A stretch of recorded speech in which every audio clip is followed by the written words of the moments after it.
안녕하십니까. 행복한 아침 이재용입니다. 안녕하세요. 전예인입니다. 새로운 한 주가 시작됐습니다. 9월 13일 월요일이고요. 뉴스부터 살펴보겠습니다. 올해도 추석 연휴에 문을 닫는 추모 시설이 많이 있습니다. 주말 동안에 성묘를 미리 지내려 온 시민들로 추모 시설이 인산인해를 이뤘는데요. 인천의 한 추모공원 어제 하루 동안 7만 명이 방문을 했는데 코로나19 이전 명절 연휴 기간 방문객과 비슷한 수준이라고 합니다. 이번 연휴 기간 이용을 제한하거나 사전 예약제를 운영하는 추모시설이 많아서 방문 전에 미리 확인이 필요한데 현재 거리두기 3단계 지역의 경우에 야외 성묘가 최대 8명까지 가능하고요. 4단계 지역은 오후 6시 이전 4명까지, 오후 6시 이후에는 2명까지만 가능합니다. 코로나19 이후 네 번째로 맞이하는 이번 명절 추석 선물의 유행도 많은 부분 달라졌습니다. 전통적으로 많이 팔렸던 굴비나 불고기, 북거리용 고기 대신 다른 이색 선물들이 인기인데요. 한 유통업체에 따르면 이 추석 선물 세트 매출의 절반 이상이 와인이었고요. 2위는 샤인머스켓, 애플망고 등 이색 과일 선물 세트였습니다. 이는 소고기와 돼지고기, 사과나 배 같은 과일값이 급등한 것도 영향이 있지만 이 대가족이 모일 수 없는 코로나 명절 분위기가 반영된 것이라 볼 수 있는데요. 집에서 명절을 보내는 이른바 홈추족이 늘면서 달라진 추석 풍경을 자아내고 있습니다. 이제부터 출생연도와 관계없이 코로나19 국민지원금 온라인 신청이 가능합니다. 정부는 그동안 출생연도 끝자리에 따라서 요일제를 시행했지만 지난 주말인 11일부터 대상 자격이 되면 언제든지 온라인으로 신청하실 수가 있습니다. 13일인 오늘부터는 온라인 신청이 가능하고 다만 오프라인 신청도 첫 주에는 출생연도 끝자리를 기준으로 요일제가 적용이 됩니다. 오프라인 신청은 카드와 연계된 은행을 방문하거나 주소지 관할 읍면동 주민센터를 통해서 접수가 가능하고요. 신청 마감은 10월 29일까지입니다. 추석 연휴를 한 주 앞두고 방역당국이 확진자 증가에 맞춰 병상을 늘리는 비상조치에 들어갔습니다. 지난 토요일 0시 기준 코로나19 신규 확진자가 수도권에서만 1,347명이 집계되며 전체 74%가 집중됐습니다. 방역당국은 지금의 수도권 집중세가 추석 연휴 이후 전국으로 확산되거나 3, 4천 명까지 치솟을 것에 대비해 병상 확보 행정명령부터 내렸습니다. 또 생활치료센터 병상 확보를 위해 무증상, 경증 환자에 대한 재택치료도 확대할 예정입니다. 이번에는 코로나19 현황 살펴봅니다. 12일 0시 기준 신규 확진자는 1,755명으로 누적 확진자 수는 27만 2,900여 명으로 늘어났습니다. 한편 코로나19 백신 1차 32만 6천여 명이 추가로 접종해서 12일 0시 기준 총 3,313만 명을 넘어섰고요. 2차까지 접종한 누적 접종 완료자는 총 2,003만 6천여 명으로 집계됐습니다. 네, 이어서 오늘 날씨 소식 전해드리겠습니다. 추석을 앞두고 제14호 태풍 찬투가 북상하고 있습니다. 제주도와 남부지방을 중심으로 많은 비가 예상되는데요. 내리는 비의 양 보시면 제주도에 시간당 30에서 50mm의 비가 내리겠고요. 이 비는 모레까지 총 500mm 이상의 폭우가 쏟아지겠습니다. 전남권과 경남 남해안 지역으로도 최고 120mm 이상의 비가 예상되니까요. 비로 인한 피해 없도록 조심하셔야겠습니다. 이어서 오늘 기온 보겠습니다. 오늘 아침 최저 기온 18도에서 25도, 한낮 최고 기온은 24도에서 30도 선이 예상됩니다. 제주 지역을 중심으로 많은 비와 함께 바람까지 예상되니까요.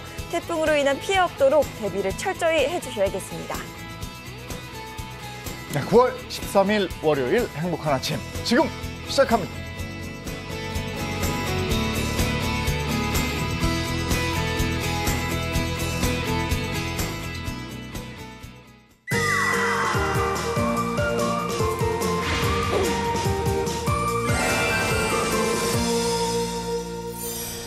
어느새 추석이 일주일 앞으로 다가왔습니다. 뭐 음식 준비하랴, 또 선물 준비하랴, 장보기 바쁘시죠? 네, 그렇습니다. 사실 예전 같았으면 네. 이 명절 선물 고민하실 때 그냥 가족분들 함께 드시라고 먹거리 많이들 하셨을 텐데 이제는 이 코로나19 때문에 가족들이 몸부림이어서 뭐 네. 조심스럽고 또 고민하시는 분들 많으실 것 같아요. 그래도 안전한 먹거리에 대한 관심 뭐 예나 지금이나 빠짐이 없죠. 네. 그래서 이것 하나만 탁 믿고 구입을 하시면 확실하다고 그러는데 그게 뭔지 저희가 정보를 좀 드릴게요. 코로나19 비상으로 우리의 일상생활엔 많은 변화가 찾아왔는데요. 그중 하나는 바로 식생활 문화의 변화가 되겠으니 외식은 줄고 집밥이 늘어났다는 지금 건강과 위생이 중요해졌습니다. 그런데 말이죠.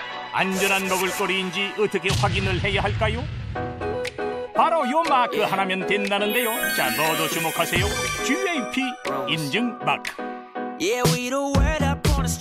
소비자들이 또 GAP 우수 농산물을 찾고 선호하고 있다 보니까 대한민국 국민들 건강에 도움이 되도록 하는 일에 보람이 있고요. 우수한 농산물을 만들다 보니까 책임감도 있고 자부심도 가지고 그렇게 농사를 건강한 밥상을 만들어줄 GAP에 대해 알아봅시다. GAP 농산물을 찾아서 새벽부터 달리고 달려 경상북도 성주군에 도착. 이른 아침부터 바삐 움직이는 농민이 보이죠? 안녕하세요. 예, 안녕하세요. 아니 여기 GAP 인증받은 농가라 그래서 저희가 찾아왔거든요. 아, 예. 뭐 잘 찾아오셨네요. 제가 한번 소개시켜 드릴까요? 네. 아, 예. 따라가보세요. 과연 이곳에서 생산하는 GAP 농산물은? 응? 정글숲? 여기 다 뭐예요? 성주하면 아닙니까?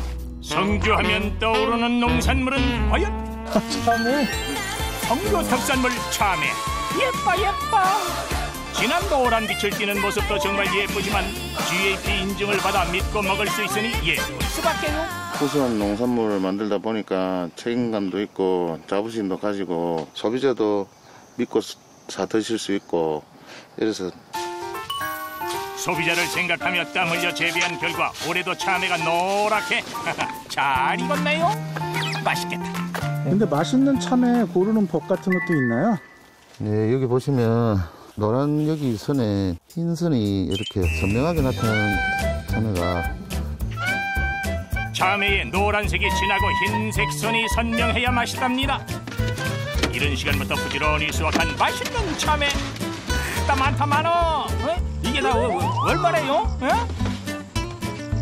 대충 한 800kg 정도.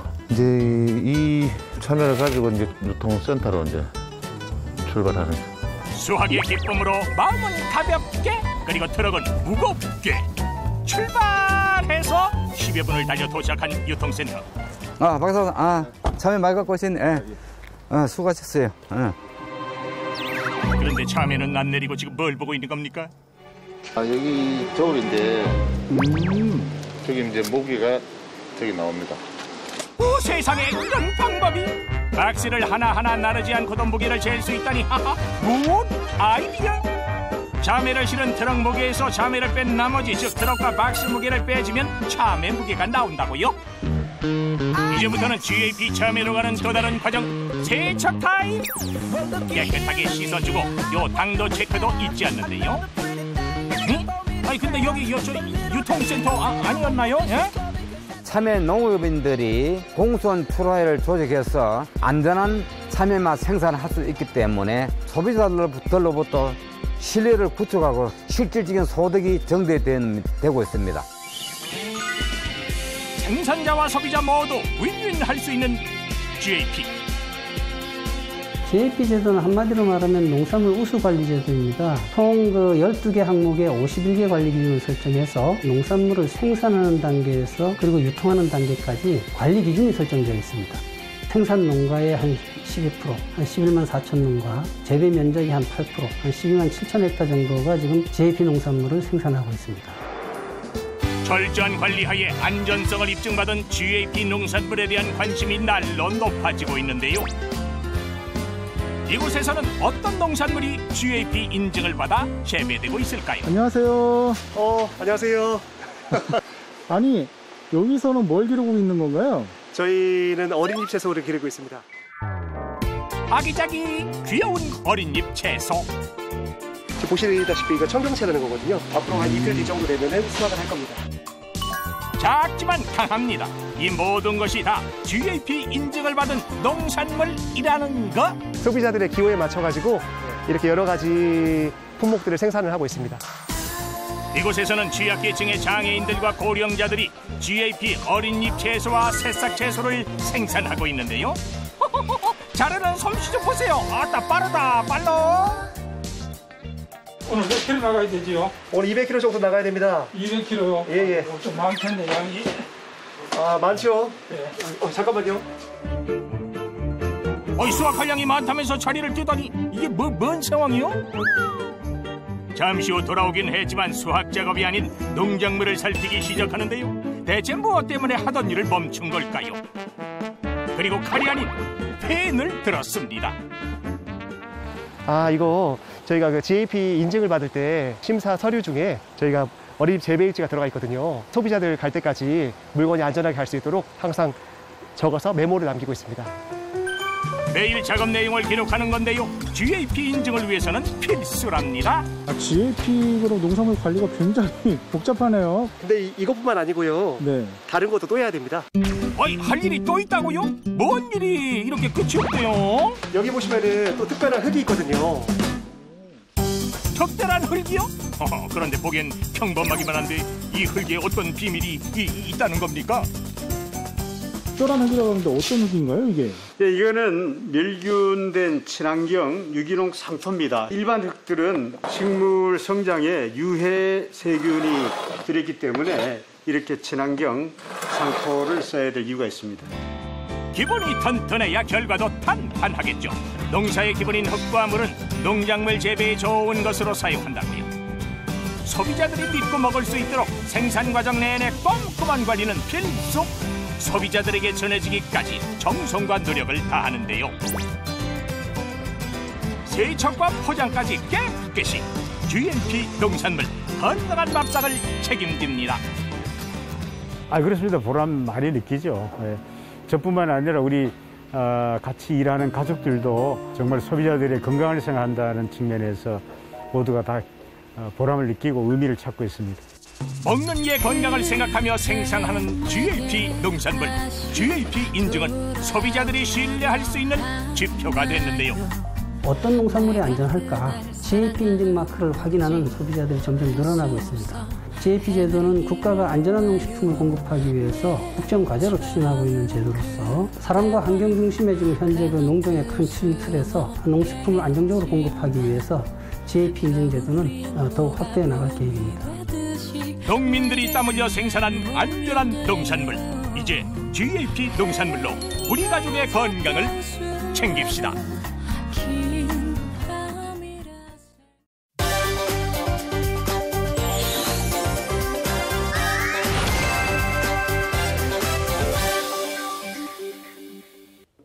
네, 월요일 행복한 아침 방송인 박수림 씨, 이정수 씨 어서 오세요. 반갑습니다. 네, 반갑습니다. 안건우 기자도 함께합니다. 어서 오세요. 네, 안녕하세요. 네, 반갑습니다. 자, 이번엔 자동차 관련 이야기 나눠볼 시간인데요. 네. 안건우 기자 전해주시죠. 네, 오늘 주제를 이야기하기 전에 먼저 애니메이션 한 편을 좋아, 보여드릴게요. 좋아. 오늘 이야기할 게 바로 새 에너지 시대에 대한 건데요. 이거를 우리 어린이들에게 좀 이 미래를 자세히 설명하기 위해서 애니메이션을 특별히 준비를 했습니다. 어떤 에너지를 말하는지 영상으로 확인하시죠. 자, 돌고래가 뛰노는 푸르른 바다가 있습니다. 그 속을 자세히 들여다보시면 귀여운 캐릭터들이 얘기를 나누고 있는데요. 바로 물을 구성하는 수소입니다. 디젤 차량의 연료로 쓰이기도 하고 또 가축의 퇴비에서 나오는 메탄가스가 될 수도 있지만 사실 모두의 꿈은 따로 있습니다. 바로 친환경 수소 에너지로 쓰이는 건데요. 이 애니메이션은 무색무취의 수소를 귀여운 캐릭터로 표현해서 아이들이 이해하기 쉽게 만들어졌다고 합니다. 좋네요. 저희 때는 수소하면 H2 외워 막 그렇죠. 이렇게만 배웠는데 맞아. 저 귀엽게 설명하니까 너무 좋은데요. 애니메이션을 만들면 아이들이 거부감 없이 이렇게 다가갈 들어갈 것 같은데 네. 근데 아이들에게 수소 에너지를 그렇게 자세히 설명해야 할 이유가 있을까요? 있죠. 왜냐하면 우리 아이들이 살아야 할 미래에는 바로 화석 에너지가 이제 사라지기 때문입니다. 네. 그때가 되면 이제 수소 에너지가 모든 걸 대체하게 될지도 모르겠습니다. UN 미래 보고서에 따르면 빠르면 2030년부터 화석 연료가 사라지고 신재생 에너지가 대체될 거라고 이렇게 이야기를 하고 있습니다. 화석 연료 매장량이 고갈돼서 그런 건 아니거든요. 제가 좀 확인해 보니까 석유 매장량은 아직 60년치 정도가 남아 있고 그리고 석탄은 1,500년치 아직 남아 있다고 합니다. 그런데 왜 벌써 화석연료에서 손을 떼려고 하는 거예요? 띠 정답. 지구 온난화. 온실가스 때문에 온도가 계속 올라가고 있잖아요. 맞죠? 바로 그렇습니다. 탄소 배출로 인해서 온실가스가 생기면서 지구의 온도가 지난 100년 사이에 1도 정도 오르게 된 건데요. 10,000년 동안에 불과 4도 올랐거든요. 상당히 빠른 속도로 온도가 올라가고 있는 겁니다. 그래서 북미에선 뭐 미국과 캐나다 전례 없는 폭염과 산불로 고통을 받았었죠. 그리고 중국은 또 200mm 이상의 폭우로 수십만 명의 이재민이 발생했고요. 우리나라도 올여름 강력한 폭염으로 뭐 이른 열대야가 나타나고 그런 극한 기상현상에 또 시달려야 했습니다. 근데 지금 쓰는 대부분 에너지가 화석 연료잖아요. 뭐 자동차도 그렇고 뭐 전기 만드는 그런 에너지도 그렇고 공장 석유도 다 그렇고. 근데 그걸 수소로 어떻게 다 대처를 해야 된다는 거예요? 현재 지구상에서 사용되는 에너지의 90% 이상이 석탄과 석유인 건 맞아요. 말씀하신 대로. 그래서 세계가 이제 에너지 위기에 처한 것도 사실인데요. 그런데 이 위기가 곧 또 기회가 될 수도 있습니다. 대체 에너지를 빨리 준비한 나라가 에너지 강국의 위치에 빨리 올라설 수 있거든요. 왜냐하면 지난 100년 사이에 부를 이룬 국가를 좀 살펴보면 화석연료와 관련이 깊어요. 중동의 석유 생산국이 세계적인 부호 반열에 올랐죠. 뭐 아람코 같은 회사들, 그렇죠. 그리고 미국이나 유럽 같은 선진국들은 화석 연료를 가장 빨리 많이 사용해서 선진국 반열에 올랐기 때문입니다. 그렇다 보니까 화석 연료를 앞으로 쓰지 못하게 된다면 그럼 부의 판도도 바뀔 수 있습니다. 그럴 수도 있겠다. 그러면 석유 재벌로 유명한 만수르도 이제 세계 재벌의 순위에 빠질 수 있겠네요. 떨어질 수 있겠네. 기대가 커. 그럼 정수르가 올라가는 거야. 내가 올라간다. 정수르. 네. 정수로가 된다면 얼마나 좋겠어요. 우리나라 모두 부자가 되면 좋겠는데요. 이거 하나 확실하게 말씀드릴 수 있습니다. 현재 탄소 중립의 실현을 위해서 가장 주목받고 있는 에너지가 바로 수소 에너지라는 거고요. 이 수소는 연소할 때 에너지를 이제 물만 배출하기 때문에 오염물질을 발생시키지 않고요. 수소 1g당 발생하는 에너지가 석유의 3배에 달한다고 해요. 그리고 미국이나 유럽 등 선진국에선 이 미래의 먹거리인 수소에 대한 경쟁이 그래서 더 치열한 상황입니다. 정말 앞으로는 그 수소 시장이 열릴 거라 보여지는데요. 앞으로 이 수소 에너지의 가치는 어느 정도로 평가를 받게 될까요? 시장의 성장 속도가 아주 빠를 것으로 전망을 하고 있습니다. 그 가치가 얼마나 되는지 제가 통계를 좀 준비를 해봤거든요. 바로 이 통계입니다. 자, 한 해외 컨설팅 업체의 보고서에 따르면 전 세계 수소 시장은 2017년부터 연평균 6%씩 성장해오는 것으로 나타났습니다. 이런 추세라면 앞으로 수소 시장 규모가 2050년엔 2조 5천억 달러. 이걸 우리 돈으로 계산하면 3천조 원에 이를. 3천조? 네. 그러면 확실히 미래의 주인공 수소 에너지 이런 노래가 나올 수밖에 없네. 아유, 우리나라도 빨리 이거 산업, 이런 산업에 빨리 대처해야 돼요. 네, 우리나라도 그 가능성을 알아봤습니다. 먼저 국내 굴지의 주요 대기업들이 움직이고 있습니다. 지난 8일이죠. 국내 H사, S사, P사 뭐 이름을 알 수 있을 정도로 아주 내로라는 그런 대기업들, 국내 10여 개 대기업이 손을 맞잡고 코리아 H2 비즈니스 서밋을 공식 출범했는데요. 수소의 생산뿐만이 아니라 뭐 운송, 안정적인 수소 공급망을 확보하는 수소 기업 협의체를 만드는 어벤져스가 탄생한 겁니다. 전문가들은 국내 기업들의 이런 행보가 세계 수소 선도국과의 경쟁력을 갖추는 데 큰 힘을 발휘할 거라고 평가를 했고요. 이들 기업들 2030년까지 43조 원 이상 투자하기로 했습니다. 엄청나다. 그 수소 선도국들이 좀 이제 긴장을 하겠네요. 그러면 우리나라의 경쟁력은 어느 정도 되는 거예요? 우리나라도 만수로 될 수 있습니다. 경쟁력을 어느 정도 갖추고 있고요. 한 보고서에 따르면 수소와 관련한 전 세계 대규모 프로젝트가 총 350여 건으로 집계가 됐는데요. 가장 먼저 일단 유럽이 주도를 하고 있어요. 그리고 호주와 일본, 그리고 우리나라가 들어 있습니다. 네. 그 다음으로 이제 중국과 미국이 뒤를 잇고 있는데요. 우리나라는 글로벌 수소 시장에서 5위에 위치한 상황입니다. 우리나라는 그 석유 한 방울 나지 않아서 사실 그 에너지 자원 빈국으로 불렸거든요. 네. 수소 시대가 오면 그게 좀 역전되지 않을까. 그럴 수 있죠. 아니 근데 이게 이제 탄소 배출을 줄여야 되니까 네. 내연기관 차들을 이용하고 있는 자동차 업계가 타격이 클 것 같은데 지금 준비는 돼 있습니까? 어떻게 돼 있습니까? 그래서 자동차 업계도 아주 발빠르게 준비를 하고 있습니다. 현지 시각으로 지난 6일이었죠. 세계 4대 모터쇼예요. IAA 모빌리티가 독일 뮌헨에서 열렸거든요. 그런데 전 시장에서 두 가지 차량이 자취를 감췄습니다. 바로 가솔린과 디젤. 없어졌어요? 없어졌어요. 그럼 내연기관차가 싹 사라졌다는 건데 그러면 전기차, 하이브리드, 수소차만 남은 거예요? 그렇습니다. 탄소 중립 시대를 앞두고 세계 자동차 기업들도 아주 발빠르게 움직이고 있는데요. 유럽연합 회원국들 2035년까지 자동차 산업에서 탄소 배출을 100% 감축할 거라고. 100% 안 하겠다는 거죠. 안 하겠다는 얘기네. 네. 그리고 2035년엔 유럽에서 내연기관차를 퇴출을 시키고 노르웨이는 더 빨라요. 2025년부터 하고 영국은 2030년부터 아예 내연기관 판매를 끊어버릴 예정입니다. 야, 이거 얼마 안 남았네. 네, 세계 자동차 업계가 진짜 막 발빠르게 움직이는 것 같아요. 그럼 우리나라 자동차 업계 상황은 어떻습니까? 전해주시죠. 네.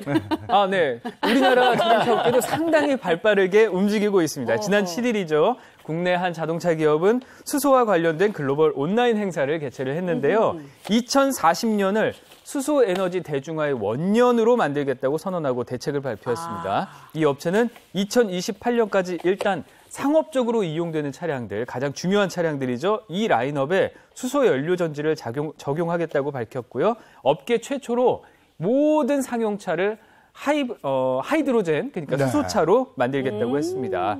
앞으로 이런 탄소 중립 차량들이 많이 나와서 우리나라 자동차 산업도 더 발전할 수 있을 것 같습니다. 수소 에너지나 수소 자동차 이런 건 우리가 선도해가는 면이 있으니까 더 크게 발전할 것 같습니다. 그래서 정수로 뭐 이런 불을 우리가 좀 가졌으면 하는. 수소가 되는데 내가 왜 정수가 되는 거야? 자, 알겠습니다. 오늘 자동차 얘기 여기까지 나누고요. 이번에는 우리 주변에서 일어난 각종 사건, 사고를 법의 관점에서 풀어보도록 하겠습니다. 그 법이 알고 싶다.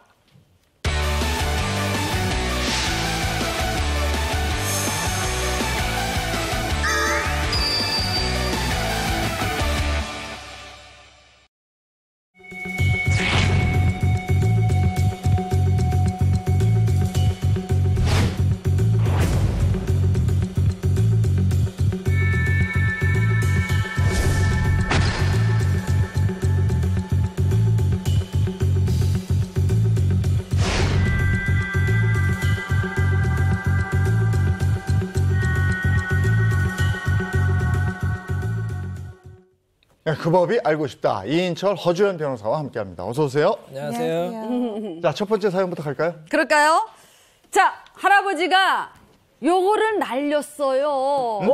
할아버지가 펀치를 알아. 할아버지가 하트를 날렸어요. 그래. 할아버지는 예전에 그런 거 있었잖아요.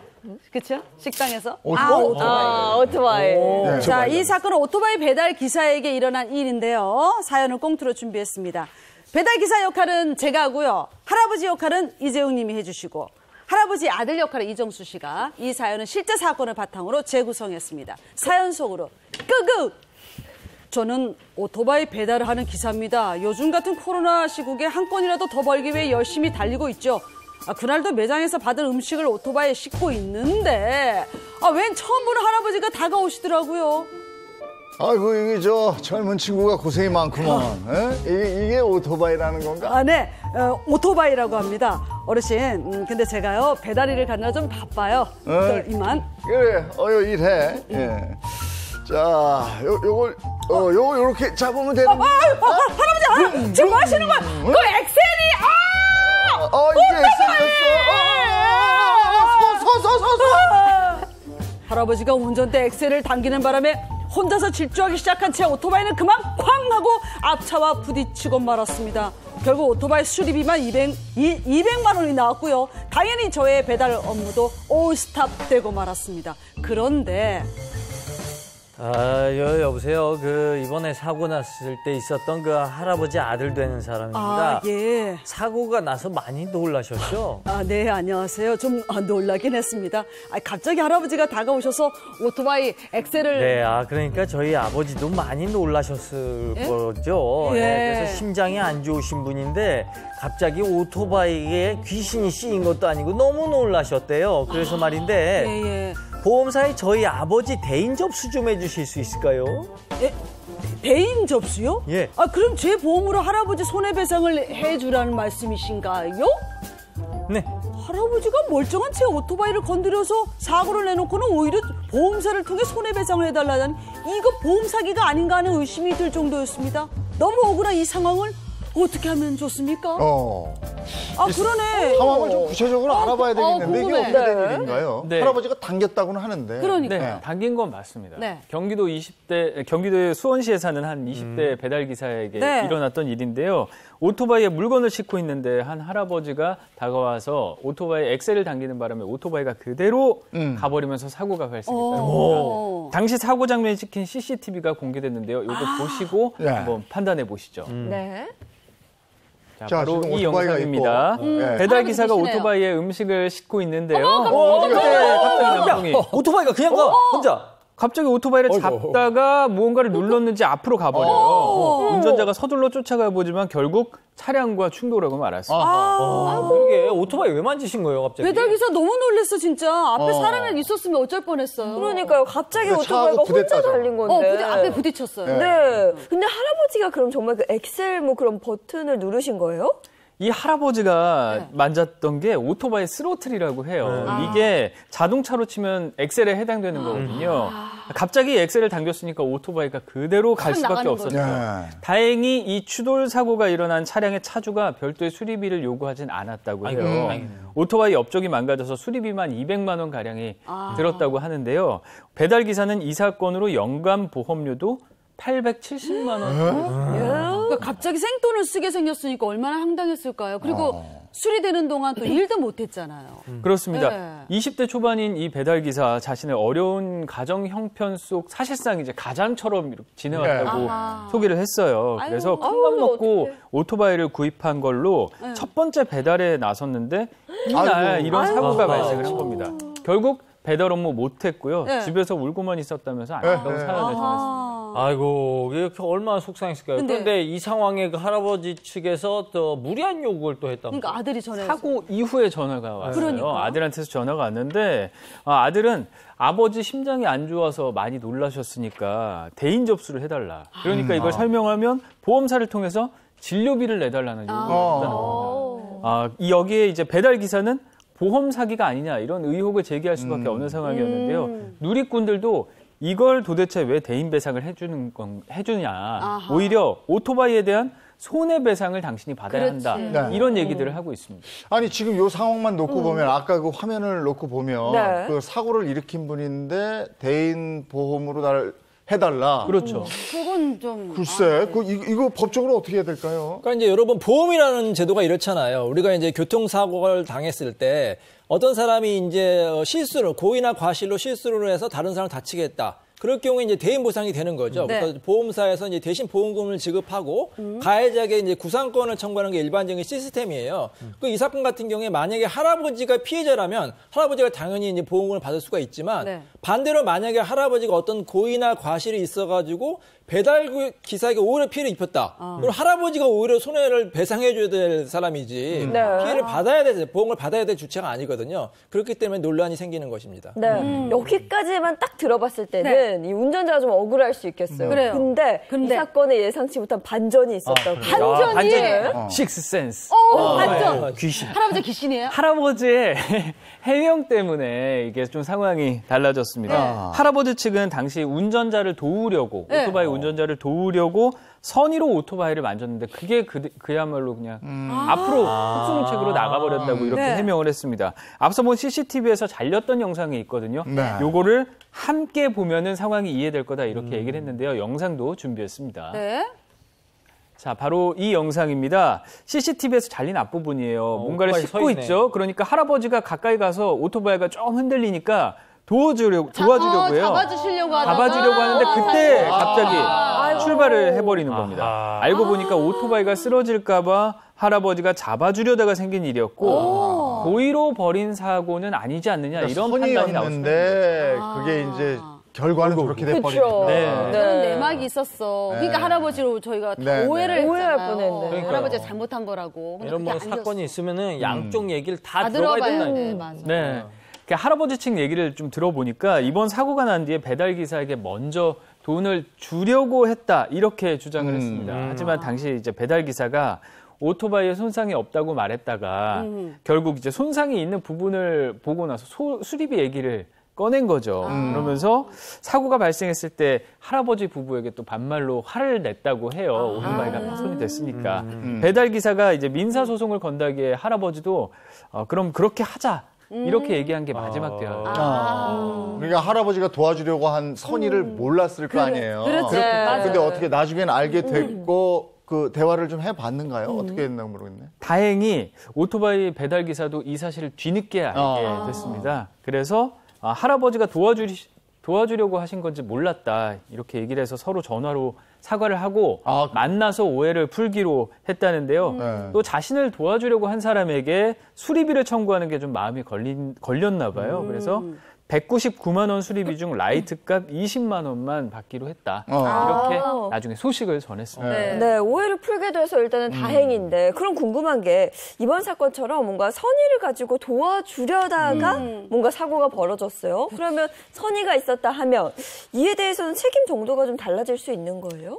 일단 원칙적으로는 선의로 도와주려다가 과실로 사고가 났다 이런 경우라고 하더라도 책임은 져야 돼요. 예를 들어서 다른 사람 차를 대신 좋은 뜻으로 주차를 해주려고 하다가 사고가 났다. 이런 경우에도 뭐 문제가 생기면 파손 책임을 져야 되거든요. 이런 사건이 있었습니다. 2019년도에 있었던 사건인데 한 아파트에서 경비원이 이렇게 차들이 이중 주차가 돼 있으니까 주민 통행이 안 되잖아요. 그래서 이 차를 대신 이동 주차를 해서 주민들 좀 잘 다니게 해주려고 차를 빼다가 그만 사고가 난 거예요. 근데 막 주차돼 있던 수입차 다 받고 화난 받고 소나무 받고 이래서 피해액이 무려 4천만 원이 된 겁니다.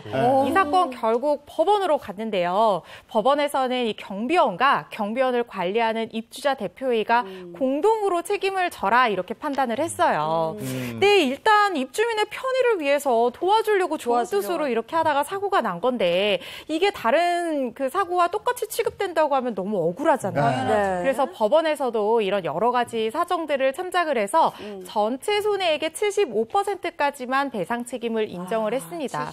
근데 아무리 일단 선의로 도와주려고 한 그런 일이라고 하더라도 과실로 인해서 사고가 생기면 그 부분에 대해서는 감경이나 참작은 있을지언정 일단 손해배상 책임은 져야 됩니다. 이 저런 경우가 제일 황당해요. 억울해. 놀이터에 갔는데 조그만 아이가 그네를 혼자 못 타야. 그래서 밀어줘요? 그래서 이렇게 미는데 아이를 밀려니까 너무 여리여리하니까 그네 밑에 요걸 발을 밀어요. 그러니까 애가 뒤로 빨라당겨. 그런 경우 있어요. 이런 경우가 있어요. 네. 야, 참. 이건 오토바이도 그렇고 엑셀을 잘못 당겼고 자동차도 그런 거 있잖아요. 엑셀을 잘못 밟아서 나는 사고가 있잖아요. 그런 일 왕왕 있죠. 지난 6월에 대구에서도 그런 일이 발생했어요. 실제로. 브레이크를 밟는다는 게 그만 엑셀을 밟아서 차량이 돌진한 사고가 있었습니다. 아주 아찔한 상황이었는데요. 그때 영상 준비했습니다.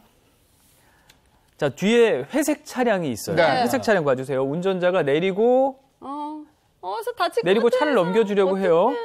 그런데 갑자기 차가 돌진해버립니다. 다행히 피했습니다. 재빨리 피해서 인명사고는 일어나지 않았다고. 그래도 여자도 넘어졌어. 옆에 차 때문에. 큰일 날 뻔했는데요. 그래도 한 번 더 진짜 큰일 날 뻔했다. 그렇습니다. 다친 건 아니죠, 지나가던 저기 돌아봐서 정말 다행이었어요. 어쨌든 말처럼 피했어요. 다치긴 했겠는데. 네. 아니 그럼 차량 옆에 서 있던 사람이 운전자는 아닌 거잖아요. 그죠? 네네. 차 옆에 서 있던 사람은 발레 파킹을 하려고 근처 상가의 직원이었어요. 자동차 안에는 60대 운전자가 타 있던 상태였습니다. 발레 파킹을 하려고 기다리고 있으니까 이 운전자가 직원에게 넘겨주려고 했는데 불사 이게 기어를 파크에 걸지 않고 그냥 드라이빙에 놓은 거예요. 드라이빙. 그래서 그러니까 차가 움직이니까 당황해서 브레이크를 밟는다는 게 엑셀을 밟았던 겁니다. 운전 미숙이었죠. 근데 지나가던 그 앞에 여성분은 잘 피하셨는데. 느낌이 있었던 거예요. 큰일 날 뻔했어. 정말 큰일 날 뻔했죠. 다행히 뒤를 돌아보고 잘 피하긴 했는데 주차된 다른 차량에 부딪혀서 넘어졌다고 해요.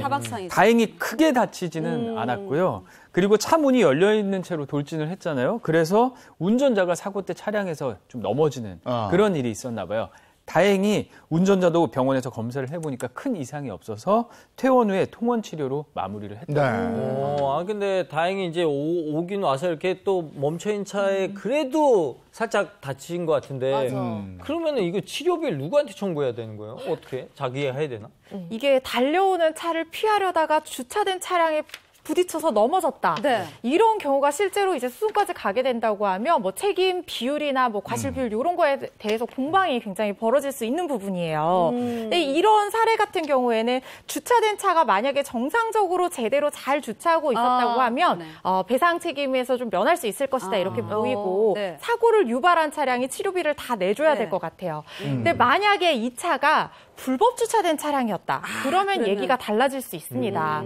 불법 주차된 차량이 이제 만약에 통행을 명백하게 방해를 하고 있고 이 교통사고와 인과관계가 인정이 된다고 하면 일부 책임을 져야 될 수도 있어요. 어떤 사건이 있었냐면 자전거를 타고 가던 사람이 맹견을 피해서 도망가려다가 트럭에 부딪혔어요. 근데 이 트럭이 불법 주차된 차량이었던 겁니다. 근데 이 사람 많이 다쳤어요.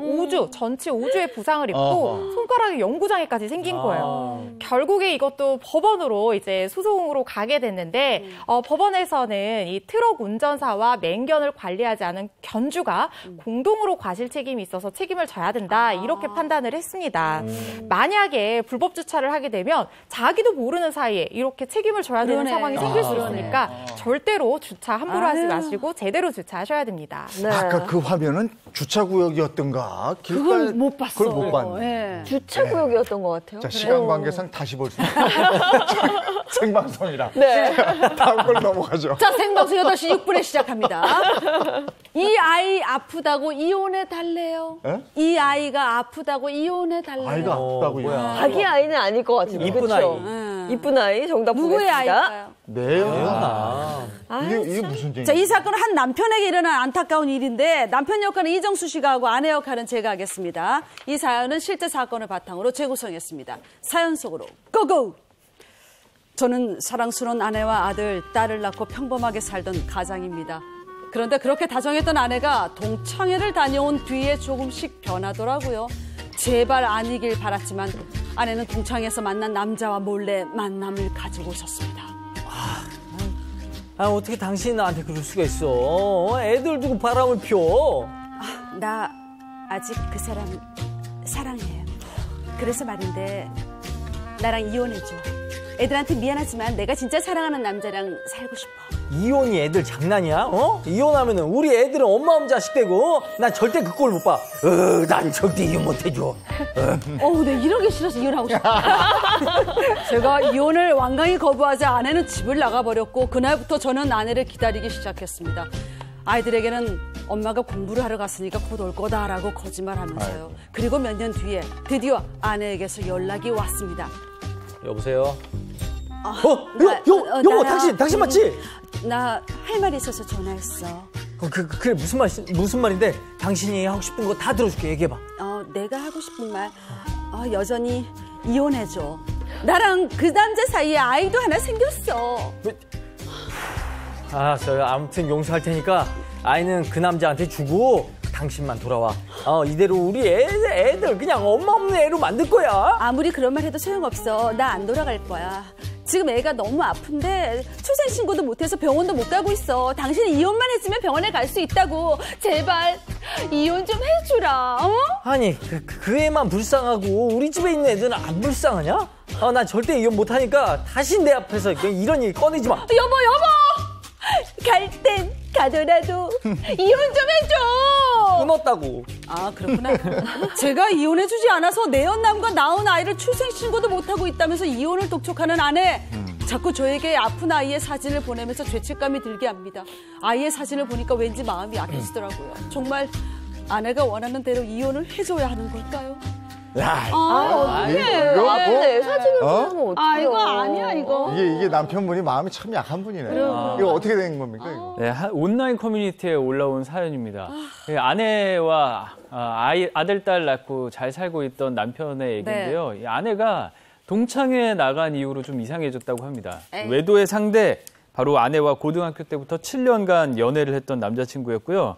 이혼을 해달라는 남편의 요구를, 아내가 그렇게 요구를 했죠. 그런 요구를 남편이 들어주지 않으니까 이 아내가 짐을 싸고 집을 나가버렸다고. 아이들도 남편은 아내가 돌아오기를 기다렸는데 결국 둘 사이에 아이가 생겼군요. 그렇습니다. 아내가 몇 년 만에 다시 연락이 왔을 때 이미 그 남자와 이 아내 사이에 아이가 생긴 상황이었고요. 아내는 남편에게 아이를 낳았는데 출생신고가 안 되니까 이혼을 좀 해달라 이렇게 요구를 했습니다. 그러자 남편은 이혼만은 절대 해줄 수 없다.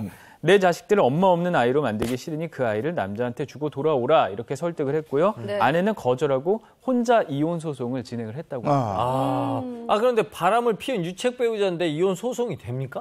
물론 받아들여지지 않았습니다. 네. 아내가 외도를 한 유책 배우자라는 이유로 이혼 소송 기각됐고요. 또다시 남편은 기약 없는 기다림을 하기 시작합니다. 그리고 아내에게 다시 연락이 와요. 이번엔 아이가 아프다 이렇게 호소를 했는데요. 아이가 아파서 응급실에 가긴 했는데 출생신고가 안 되니까 병원비가 너무 든다는 겁니다. 또 몇 년 후면 아이를 학교에 보내야 하니까 이혼을 해달라 이렇게 요구를 했습니다. 이거 참. 출생신고 안 하면 사회에서는 거의 유령이다시피 안 해요? 그렇죠. 주민등록증 안 나오죠. 그다음에 뭐 건강보험 혜택도 못 받죠. 그렇죠. 못 받죠. 나중에 초등학교 갈 때도 그 취약통지서 같은 것도 못 받게 되잖아요. 근데 이렇게 해서 이혼이 안 되면 그 아이는 출생신고도 못하고 다 안 되는 겁니까? 그렇죠. 이혼이 안 되면 굉장히 법률 관계가 복잡해집니다. 그래서 해달라는. 우리 민법이요, 1950년대에 제정이 돼가지고 현대 상황에 맞지 않는 법들이 많았어요.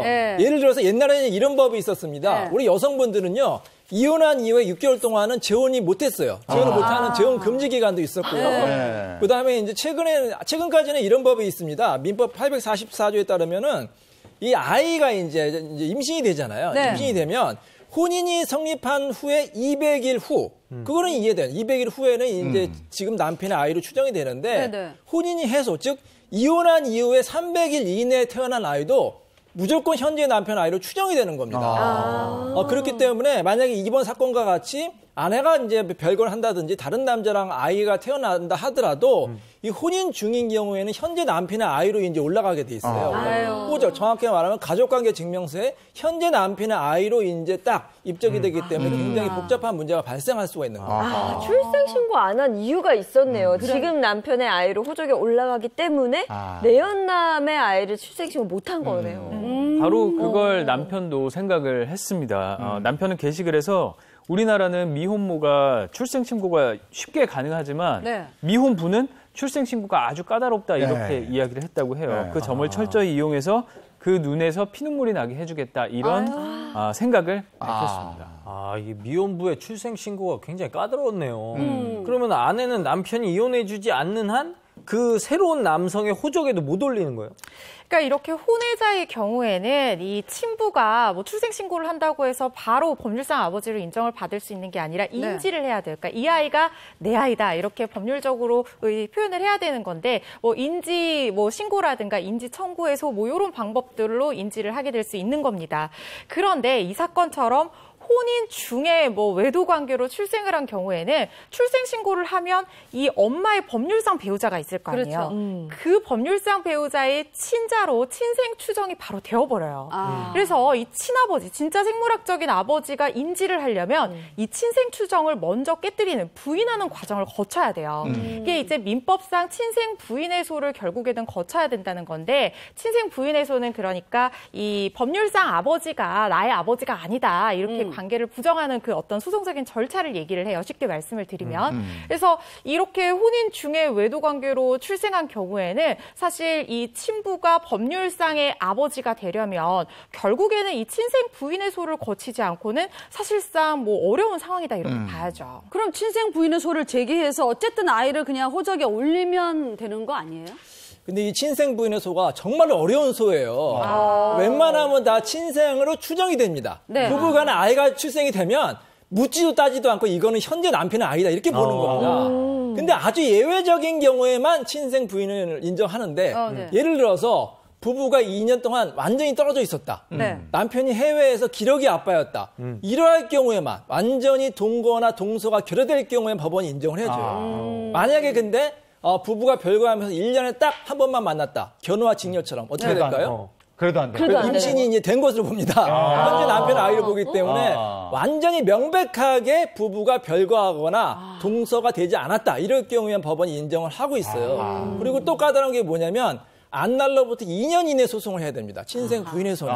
그래서 굉장히 어렵습니다. 근데 사실 이 깐낸 아이 같은 경우에는 남편 같은 경우에 아내를 믿기 때문에 이 아이가 자기 아이로 오인할 수가 있잖아요. 그렇죠. 근데 만약에 2년이 지나버리면 친생 부인의 소를 제기하지 못하기 때문에 굉장히 어렵다고 볼 수가 있습니다. 근데 이 남편 보면 굉장히 착한 것 같지 않아요? 아픈 아이 사진을 받아봤고 나서 마음이 약해지는 거죠. 이혼해줘야 되는 거 아닌가 이런 얘기를 했다고 해요. 누리꾼들 반응은 어떤가요? 일단 누리꾼은 남편의 선택을 존중을 하면서도 이혼에는 좀 반대하는 그런 글이 많았어요. 절대 이혼해주지 마세요. 불쌍한 자녀들 어쩌고요라는 의견이 있었고요. 또 남의 눈에 눈물 나게 하면 본인들도 피눈물 나야 합니다. 라면서 대체적으로 공분하는 의견이 많았습니다. 또 한편으로는 이런 얘기도 있었네요. 애가 무슨 죄냐. 어른들 죄인 것을 그만 용서해줘라. 미련 내려놓고 이제 이혼을 해주는 게 남편과 그리고 아이들을 위해서도 더 낫다. 이런 의견도 일부 있었습니다.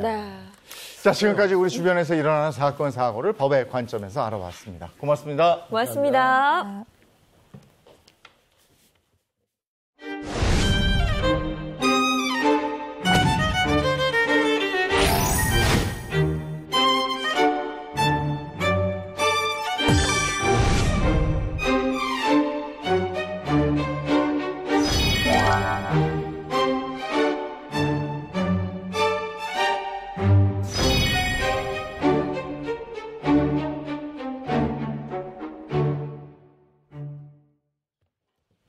살면서 겪게 되는 모든 고민을 속 시원하게 해결해 드리겠습니다. 인생 Q&A 이호선의 요한 상담소.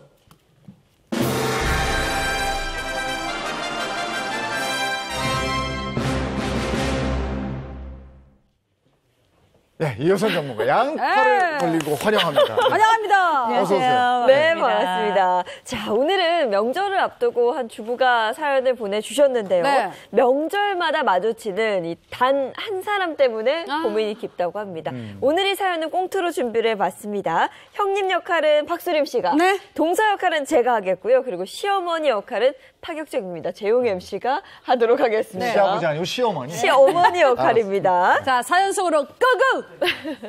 안녕하세요. 저는 아들 둘 있는 집의 맏며느리입니다. 저는 명절마다 마주쳐야 하는 한 사람 때문에 너무 스트레스를 받고 있습니다. 바로 동서입니다. 5년 전에 시집온 동서는 저와는 정반대 타입이에요. 저는 누가 시키지 않아도 명절 전날에 가서 일손을 도와드리는데 동서는 꼭 명절 당일 그것도 음식이 다 차려질 때까지 컵배기도 안 보입니다. 어머니, 동서 이번에 일찍 온다고 해놓고 또 늦은 거 보세요. 매번 저희들만 힘들게 일했어야 되겠어요. 어머니? 아이고, 얘 걱정 마라, 걱정 마라. 이번에 오면은 내가 아주 홍구멍을 내줘. 진짜지? 어머니, 저 왔어요.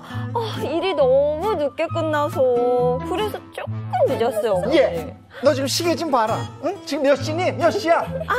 아니, 어머니, 그 백화점 문 닫기 전에 사오느라 너무 힘들었어요. 여기 어머니 드리려고서 명품 가방 받으시고, 그리고 이거는 용돈이거든요. 명절 보너스 탄 거 어머님 드리려고 두둑히 넣었어요. 진짜 얘가 뭐 이런 정말. 거를. 아우, 너 진짜 두둑이 챙겼구나. 그래, 일하느라고 고생했다. 얼른 씻고 쉬어. 네, 어머니. 어머니, 홍구멍 어디 갔어, 홍구멍? 일하느라고 조금 늦었다잖니. 응? 손 윗사람이 네가 이해를 해야지. 그걸 가지고 왜 자꾸 이러니? 어머니 진짜 미워. 어머니한테는 용돈을 듬뿍 드리며 온갖 애교를 부리면서 일하느라 고생한 저한테는 미안하단 말 한마디 없었습니다. 그래서 동서에게 설거지 좀 하라고 시키니까 갑자기 급체했다면서 안방에 들어가 쉬겠다는 겁니다. 저는 참다 못해 동서에게 한마디 했죠.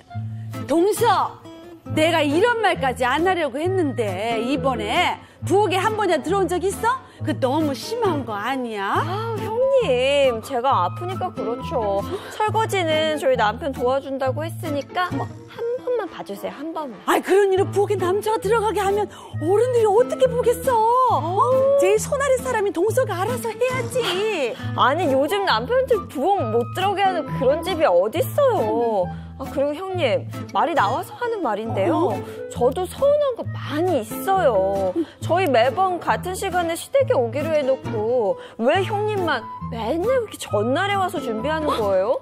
제가 얼마나 눈치 보이는지 알아요? 진짜. 아니, 그거야. 일이 많으니까 나라도 좀 도와드리려고 빨리 오는 거지. 내가 뭐 이쁨 받으려고 그런 줄 알아? 참나. 어머, 이게 무슨 소리야? 너희들 싸우니 지금? 아, 어머님, 싸우긴요. 우리 형님이 저한테 뭘 단단히 오해를 좀 하고 계신 것 같아서 그래. 얘기 좀 나눴어요. 너희들 그렇게 싸우고 그러지 마라. 너희들 분쟁 생기고 그러면 이 시애미만 욕을 먹어요. 응? 그러니까 너희들 사이좋게 잘 지내. 알았어? 네. 시어머니가 왜 시아버지 같지? 아니, 그렇게 명절마다 동서는 시어머니 그늘망 아래서 편안히 쉬다가 오고, 정신 차려보면 늘 저만 일을 하고 있습니다. 저는 저처럼 성실하고 우직한 공 같은 동서가 들어왔으면 싶었는데 아주 여우 같은 동서가 들어와서 제 속을 박박 긁어놓고 있어요. 이 얄미운 동서를 어떻게 하면 좋을까요? 야, 아, 동서간에도 또 이런 문제가 있을 수 있죠. 네, 네. 근데 이제 이게 서로 아군인 것 같은데 아군이 또 아닌 그렇죠. 이런 게 있는 것도 아니, 또 명절마다 쏙 빠지는 사람 있으면 사실은 일하는 입장에서 굉장히 얄미울 수 있거든요. 맞아요. 근데 한쪽만 잘못이 있다고 볼 수는 없을 것 같은데 소장님은 누가 더 잘못했다고 보세요? 누가? 일단 명절이 왔네요. 명절이 되면 굉장히 민감해질 수밖에 없는데 제가 볼 때는 누가 더 잘못했다를 말씀드리기 전에 누가 더 속이 상할까는 예측이 돼요. 지금 상황을 보면 이 사연을 주신 큰며느리가 상황이 어땠을까 생각해 보면 물론 전날 좀 일찍 와서 그 시간 약속에 대한 반칙을 큰며느리가 했어요. 작은 며느리는 와서 같이 일을 하기로 했지만 그 시간 역시 지키지 않은 데다가 뇌물, 삶을 평탄하게 한다는 그 뇌물을 제공을 해서 사실상 이 노동에 대한 반칙도 동시에 제공을 한 건데 분명한 건 뭐냐면 이 큰며느리가 지금 뭘 하고 있는가? 과한 노동을 하고 있고요. 과한 노동이 반복되면 당연히 분노가 일어납니다. 분노가 일어나는 걸 억압을 하려면 이 누르는 것도 억울한데 사실 얼마나 힘이 들겠어요. 그래서 일단 제가 볼 때 이 상황에서 힘들다 얘기한다면 그건 큰며느리가 맞을 것 같고요. 그러면 누가 제일 여기서 심리적인 이익을 보는가? 요건 이제 시어머니다 이렇게 말씀드릴 수 있을 것 같은 게 큰며느리는 일을 잘하고 작은 며느리는 애교가 있어요. 또 선물을 잘 주고. 그러나 시어머니 마음도 편치는 않겠죠. 자, 명절 되면 그렇게 밉상인 사람들이 꼭 있습니다. 그래서 상담실장이 제가 명절 최악의 밉상 워스트 5를 준비했습니다. 5위! 잘 놀다가 꼭 부침개 부실 때 와서 식용유 없는 조카. 4위. 시댁은 바로 갔다 오면서 친정에 일찍 와서 참견하는 시누이. 3위. 술 안 취했다면 우기며 가는 손님 붙잡는 남편. 2위. 며느리 친정 안 보내면서 시집간 딸은 빨리 오라고 하는 시어머니. 명절 최악의 밉상 워스트 5. 1위. 가깝게 살면서도 제일 늦게 오는 동서. 그 명절 음식은 또 바리바리 다 싸가요. 그런 동서가 밉다고 합니다. 네, 며느리들은 보통 이 명절 스트레스가 명절 되기 한 달 전부터 온다고 하더라고요. 소장님은 스트레스 받으셨어요? 어땠어요? 저도 며느리죠. 네. 그리고 압도적 스트레스는 일단은 좀 지나갔고요. 그런데 분명한 건 저희 집은 다행히 저희 남편이 덜 효자예요. 다행인 거예요? 다행이에요. 그래서 큰 문제는 없었고 대신에 저희 아주버님이 또 큰 효자이기 때문에 대신 형님이 그 많은 몫을 또 감당하느라 굉장히 어려운 지점이라 아무튼 형님 감사합니다. 근데 사실 동서지간은 1년에 몇 번 못 보잖아요. 그럼 오해가 생기면 쉽게 잘 못 푸는 것 같아요. 자주 봐야지 풀 수 있는데 그런 게 있는 것 같아요. 그래서 동서지간끼리 사이가 안 좋아서요. 정말 골물대로 골마서 이런 최악의 상황까지 간 경우가 있다. 이런 경우들이 있대. 뭐가 있을까요? 일단 시어머니가 의뢰를 해서 시어머니하고 두 며느리가 함께 상담 현장에 온 사례가 있었는데요. 이 사례는 굉장히 심각했습니다. 왜냐? 이 시어머니하고 큰 며느리가 사실 여러 돈 문제로 좀 틀어진 상황이었어요. 그러면서 가족 간의 관계가 어떻게 되는가? 장남이랑 큰며느리가 아예 시가 쪽에 오질 않았습니다. 오질 않았고요. 대신 그 나머지 대소사들을 다 둘째 아들과 둘째 며느리가 다 처리를 하고 있었는데 하루는 이 둘째 며느리 집에 큰 며느리가 갑자기 찾아온 겁니다. 찾아와서 내가 그 집에 가지 않는 그 상황을 모르겠느냐? 너도 가지 말아라. 이렇게 이야기를 한 겁니다. 그러니 둘째 며느리로서는 납득하기도 어렵고 맞아요. 그리고 나는 당신하고 똑같은 행보를 하지 않겠다라고 결정을 하는 과정에 말다툼이 일어났고 말다툼을 하다가 큰 며느리가 작은 며느리의 뺨을 때린 거예요. 아이고. 둘째 며느리가 바로 경찰에 신고를 했습니다. 그러면서 집안이 이제 난리가 난 거죠. 그랬더니 시어머니가 두 며느리를 대동해서 상담을 하러 왔는데 두 며느리는 완전히 분기탱천에 있고요. 시어머니는 한가운데서 계속 우시는 거예요. 그 시어머니가 8순이 넘으셨습니다. 그 과정을 보면서 야 이게 참 가족 간에 명절이라고 하거나 혹은 내 자식들 또 새로 들어온 가족들 다 내 자식들이잖아요.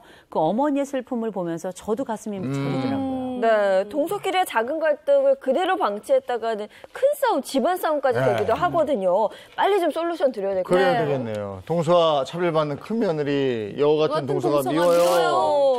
곰 같은 동서였다고 생각해봐라. 곰 같은 동서. 이거 되게 중요한 얘기인데요. 네. 지금 우리 사례에서 함께 보셨던 것처럼 큰 며느리는 우직하게 일을 하는 약간 곰 스타일이고요.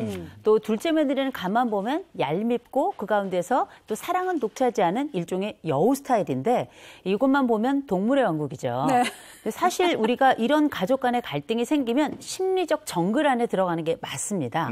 그리고 그 정글에서 때론 우리가 길을 잃을 때가 있잖아요. 근데 그중에 우리가 보통 생각할 때 아우 정말 저런 동서 말고 조금 나랑 비슷한 스타일의 동서가 오면 얼마나 좋을까 이렇게 생각하시죠? 그렇지 않습니다. 나랑 똑같은 곰이 오면 곰끼리는 더 싸워요. 또 나와 비슷한 성향이 왔는데 그 며느리가 나보다 더 일을 잘한다든지 나보다 더 일찍 온다든지 이러면 이때 비슷한 상황에서의 경쟁심은 훨씬 더 큰 분노를 촉발할 수 있고 경쟁심을 촉발할 수 있기 때문에 반드시 이게 좋은 것만은 아니라는 것. 그래서 기억하실 것. 지금 현재 내 동서가 나랑 성향이 비슷한 사람이면 좋겠다 하지만 오직 그것만이 답은 아닐 수 있다는 거 먼저 말씀드립니다. 나처럼 곰 같은 동서가 들어왔는데 나보다 더 일을 잘해. 그럼 더 스트레스 받겠네요. 그럴 수도 있어요. 그렇게 따지면 여우 같은 동서가 더 낫다고 볼 수도 있겠는데 근데 한 가지 의문점은 과연 이 형님이 여우 같은 동서를 이길 수 있을까? 이길 수 있을까? 네. 다음 생에도 못 이깁니다. 우리가 흔히 여우하고 곰은 다른 종류이긴 합니다만 이 특성 때문에 붙여진 이름이겠으나 우리가 보통 곰도 그냥 곰이 있고 불곰이 있죠. 네, 그런 것처럼 여우도 불려우는 또 따로 있습니다. 그래서 사실 곰과 여우 사이의 이 관계를 해소한다는 것 자체도 어렵습니다만 이럴 때는 뭘 해야 되는가? 전략을 바꿔야 되겠죠. 똑똑한 사람이 리더가 되는 게 아니에요. 큰 며느리는 사실 집안의 리더 역할을 하는데 똑똑한 사람이 리더를 하는 것이 아니라 리더십 그 역량을 가지고 있는 사람, 개발한 사람이 리더가 되는 거거든요. 먼저 전략을 바꿔야 된다는 말씀 먼저 말씀드리겠습니다. 아니 그렇다고 이거 매번 당할 수만은 없고 뭔가 방법을 좀 알려주셔야 될 것 같아요. 그렇죠. 제일 중요한 거는 우리가 이 내담자 관계로 오고 뭐 상담자로 만나고 하는 것도 있습니다만 우리가 모든 과정에 잊지 말아야 될 게 있어요. 그게 바로 뭐냐? 내 목적이 무엇이냐가 되게 중요한 거예요. 이 동서를 어떻게 처리해 주십시오. 이게 아니잖아요. 실제 내가 좀 편했으면 좋겠고 내 마음도 내 몸도 그리고 공정했으면 좋겠다라는 게 기본적인 목적임을 잊지 않는 게 굉장히 중요합니다. 그래서 이 마음가짐이 첫 번째 방법인 거예요. 내가 원하는 건 내가 편해지는 거야. 이걸 아는 것 자체가 굉장히 중요한 과정이에요. 그래서 그 자세한 솔루션은 이제 두 번째 본격적으로 시작이 될 겁니다. 네. 그럼 나랑 똑같은 성향의 동서가 들어왔어. 그래서 더 스트레스 받은 그런 경우도 있었을까요? 있죠. 실제 상담을 한 분이 하러 딱 들어오셨는데 이분이 어떻게 들어오신 거냐면 남편의 동생, 옛날엔 도련님이라고 불렀죠. 네, 맞아요. 근데 지금은 도련님이라고 하지 않습니다. 네. 남편의 남동생이 결혼을 했어요. 결혼을 했는데 이 동생이 이 첫 번째 여성과 살다가 이혼을 한 겁니다.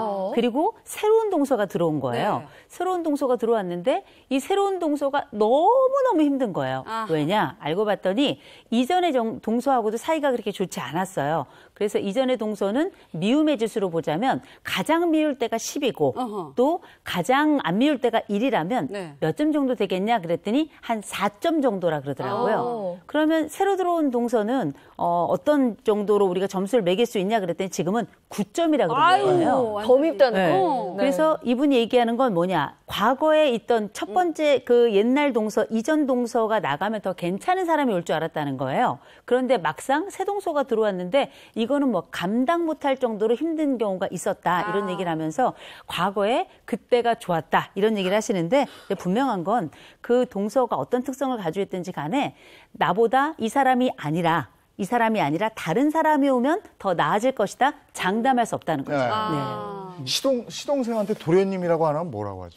그냥 이름 요새 부르거든요. 누구누구 씨 이렇게 부릅니다. 뭐 재용 씨 이렇게 부르는 거죠. 그럼 애들이 삼촌 부르니까 그냥 삼촌 하기도 하고. 맞아요. 삼촌 이렇게 부르기도 하죠. 그렇구나.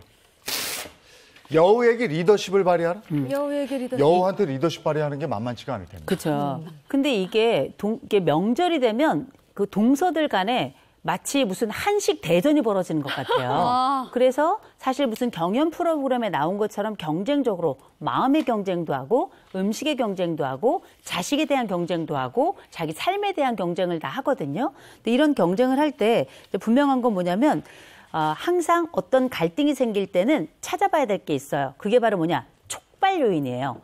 도대체 이 상황은 왜 발생했는가?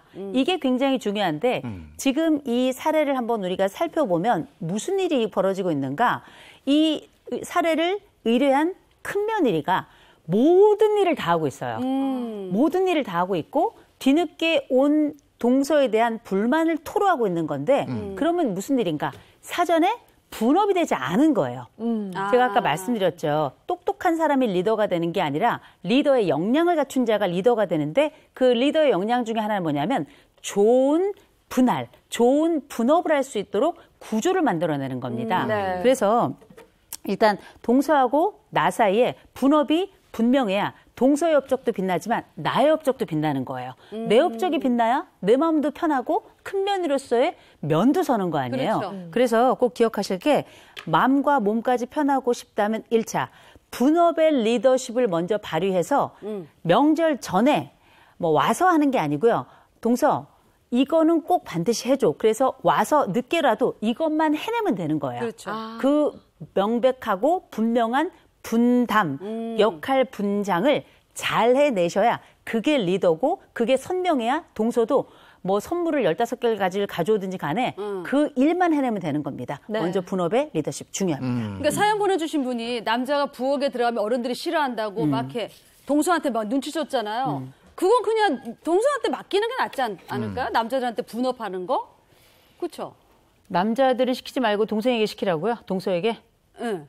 안 돼요. 안 돼요? 왜냐하면 된다 안 된다를 떠나서 된다 안 된다를 떠나서 네. 이건 뭐의 문제가 있냐면 며느리 우리 사연을 보내주신 큰 며느리의 세계관을 좀 들여다봤으면 좋겠어요. 시어머니를 생각하시고 시어머니의 세계관을 그대로 갖다가 붙여놓은 것 같은 이런 느낌을 굉장히 많이 받거든요. 그런데 사실 가만히 생각해보면 이게 후계자의 고뇌예요. 후계자의 고뇌라는 건 뭐냐면 이 시어머니와 같은 생각과 같은 구조를 가지고 있을 때 첫째, 이 가족의 안전도 평화가 보장된다고 생각하고 두 번째로는 나의 위신도 쓴다고 생각하고 이게 내 역할이라고 느끼는 거예요. 그런데 지금 상황에서는 첫 번째, 동서도 내 마음대로 되지 않죠. 거기다 남자들이 들어오는 것도 지금 막고 있는 거거든요. 안 돼라고. 근데 이거는 뭘 이야기하냐면 굉장히 사고가 어머니 방식으로 고정이 돼 있는 거예요. 그러면 결국은 모든 노동은 내게 와서 내가 다 일을 해요. 내가 다 일을 하는 거 괜찮아요. 왜냐? 인정받으면 돼요. 오케이. 역시 우리 큰며느리야.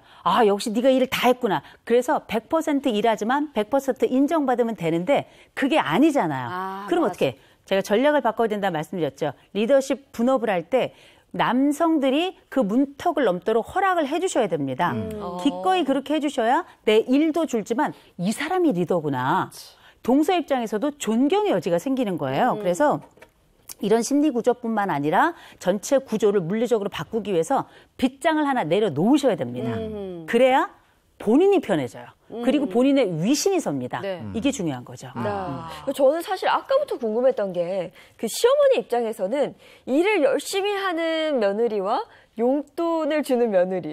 어떤 며느리를 더 좀 예뻐할까? 제 경우서는 일 도와드리면 하루 정도는 고마워하시고요. 용돈 챙겨드리면 한 달은 가더라고요. 그러니까 이게 둘 사람마다 다 다르겠지 해야 뭐. 돼. 둘 다 해야죠. 근데 돈 주는 사람도 이쁘지만 그래도 적적하고 이랬을 텐데 옆에서 좀 도와주면서 이런저런 얘기도 하고 되고. 이런 며느리가 또 이쁘지 않을까요? 아유, 그냥 여럿이 있으면 좋겠어요. 그러나 우리가 중요한 건 지금은 이 마음의 실타래를 풀어가는 게 굉장히 중요할 것 같은데 이게 말씀하신 건 다 뭐냐? 서로 인정 아이템이 다르다는 거예요. 인정 항목이 다르다는 얘기인데 그러니까 어떻게 며느리는 아주 우직한 스타일이에요. 그리고 어머니의 세계관을 전적으로 존중하는 사람입니다. 사실 시어머니 입장에서 너무너무 고마울 거예요. 얼마나 신통방통 기특기특하겠어요. 요즘 며느리 같지 않게. 그런데 또 한 가지 동서의 세계관은 뭐냐면 이 사람이 가지고 인정 아이템은 애교하고 용돈이라고요. 그래서 우리가 기억할 게 형님이 기본적으로 동서의 아이템을 인정해 주셔야 돼요. 그거는 그래야 형님이 나를 인정하는구나 해야 동서가 형님과 경쟁하지 않아요. 이거 굉장히 중요한 겁니다. 그게 바로 리더죠. 알겠습니다. 여우에게 리더십을 발휘해라. 이번에는 곰의 계속 곰이 나오네. 강점을 어필해라. 계속 곰의 강점을 어필해라. 한웅이야. 네, 이게 곰은 곰의 매력이 있고요. 여우는 여우의 매력이 있는 거거든요. 그래서 실제 내 동서가 가지고 있는 이런 역량 혹은 뭐 이런 능력 다 좋아. 처음에 분업하고 두 번째 동서에 대해서 인정해주고 되게 중요하거든요. 더 중요한 건 뭐냐면 내 자신에 대한 기쁨을 갖게 되는 거 굉장히 중요합니다. 네. 나로서의 강점을 알고 이걸 충분히 뿜어낼 수 있는 거. 그거는 자기를 사랑하는 방식이기도 한데요. 일단 동서가 왜 얄미울까를 생각해 보셔야 돼요. 동서가 왜 얄미울까? 늦게 와서 선물을 많이 줘서 이 얘기들을 다 합치면 뭘까요? 어머니의 사랑을 독차지하는 게 싫은 겁니다. 일의 문제가 아닌 거예요. 왜 어머니와 너는 파트너가 되니? 나와 어머니는 위아래 관계인데 너는 왜 동률의 관계로 가니?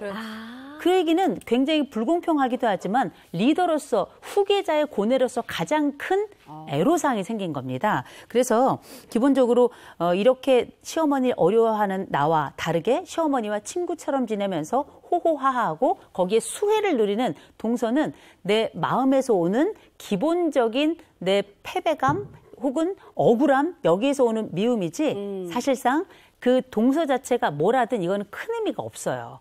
거기에 어떻게 보면 갈등에 대한 유지 요인이 이 구조가 끊임없이 유지되는데 거기에 내 마음이 크게 작용하고 있다는 거죠. 어머니의 파트너가 되고 싶은 이 큰며느리의 첫 번째 심정, 자기의 심정을 알아가는 거 되게 중요합니다. 형님의 입장에서는 진짜 그럴 수 있을 것 같아요. 나는 시어머니를 10년을 알아왔고 그렇지. 이렇게 노력했는데 5년한 동서가 벌써 어머니를 가까워지면 자니까. 질투심 겸 뭔가 마음이 좋지만은 않을 것 같습니다. 마음이 안 좋죠. 네. 근데 저는 시어머니도 참 어려울 거라고 생각은 해요. 누구를 더 응원해야 될지, 누구에게 더 힘을 둬야 될지. 이제 분명한 건 시어머니도 큰며느리의 공로를 가장 먼저 기억해야 될 건 확연합니다. 그런데 그 시어머니가 어떻게 하실지는 우리가 그것까지 결정할 수 없잖아요. 그럴 때는 제일 먼저 뭘 해야 되는가? 시어머니, 동서가 아니라 시어머니의 파트너가 내가 돼야 된다는 생각을 해야 돼요. 이 과정이 굉장히 중요한데 그러면 내가 시어머니의 파트너가 되기 위해서는 시어머니가 어떤 방식으로 반응하는지를 파악하는 것도 되게 중요합니다. 그래서 막상 동서가 하하호호해서 사실 내 옆에 와서 아양 떨고 예쁘다 말하고 나에게 칭찬을 해주고 기분을 좋게 만드는 사람을 싫어할 사람은 없어요. 그렇죠. 네, 그렇다고 시어머니가 지금 이 살해자인 큰며느리를 미워하냐? 절대 아닐 겁니다. 굉장히 믿음직스럽다고 생각을 할 거예요. 그럴 때 뭘 해야 되는가? 이 리더의 기본적인 마음의 품을 좀 보여주셔야 됩니다. 뭘 해야 되는가? 시어머니 앞에서 동서에 대해서 기본적인 칭찬을 해야 되는데 그 칭찬을 어떻게 해야 되느냐가 중요해요. 어머, 동서는 애교가 많아. 아니면 뭐 동서는 선물을 비싼 거래 했어. 이게 아니고요. 어머니 동서가 와서 요 약속된 음식을 했는데요. 정말 잘하네요. 이런 방식으로 리더가 실제 그 함께 움직이고 내 그 스토리에 따라서 움직여준 사람의 그 항목을 딱 집어서 가져가야 얘가 리더구나. 그래야 시어머니 입장에서도 적어도 이 집안에 누가 가장 핵심적인 역할이고 얘가 이런 부분을 했는데 작은 애는 역시 작은 애고 역시 큰 애는 큰 애구나. 이걸 이제 확인하게 되면 후계자로서의 이 황제의 그 후계자로서의 그 어마어마한 위상을 비로소 갖추게 되는 거죠. 그러니까 시어머니 앞에서 동서를 구체적으로 칭찬해줘라. 그럼 이 그 곰이 아니라 그 여우의 탈을 쓴 그런 곰이 돼야겠네. 그렇죠. 여우 탈을 좀 사와야겠네. 그럴 수 있으면 좋겠습니다만 여우는 탈을 써도 여우죠. 곰은 탈을 써도 곰이고요. 그래서 스스로 곰이 가지고 있는 그 진득한 면 플러스 리더로서의 요 기본적인 아주 얄팍한 기술들이에요. 그래요. 요 기술들을 함께 사용하신다면 제가 볼 때는 정글의 제왕으로서의 곰의 위상을 갖게 되시지 않을까 싶습니다. 네. 이게 믿는 구석이 있어야 덤비는 거거든요. 그럼. 근데 이 집안에서 이제 동서 간의 갈등을 얘기했지만 그 형이 있잖아요, 형. 네. 그러니까 그 맏며느리의 남편 이 집안의 형이잖아. 장남이 딱 장악하고 있으면 그래. 이런 갈등이 사실 없어요. 네. 근데 형하고 동생하고 좀 맞먹으려고 그래. 그러면 동서 간에도 이게 알려요. 동서가 또 형님을 한번 이기려고 하는 굉장히 중요한 말씀인데 요는 뭐냐면 가족 내에는 다 경쟁과 갈등과 이런 역동들이 있어요. 그래요. 근데 그 역동 가운데 가장 중요한 건 애쓴 자에게 공로가 가야 된다는 거죠. 그래서 이런 부분들에 대해서 가족들이 함께 이번 명절에는 가장 애쓴 사람에게 가장 큰 박수를 보내는 명절이 됐으면 좋겠습니다.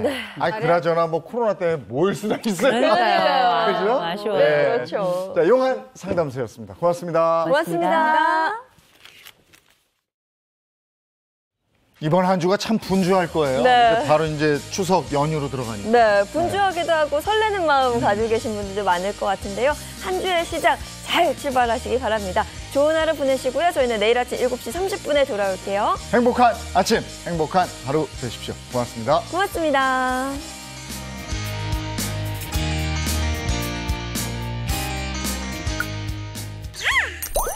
채널 A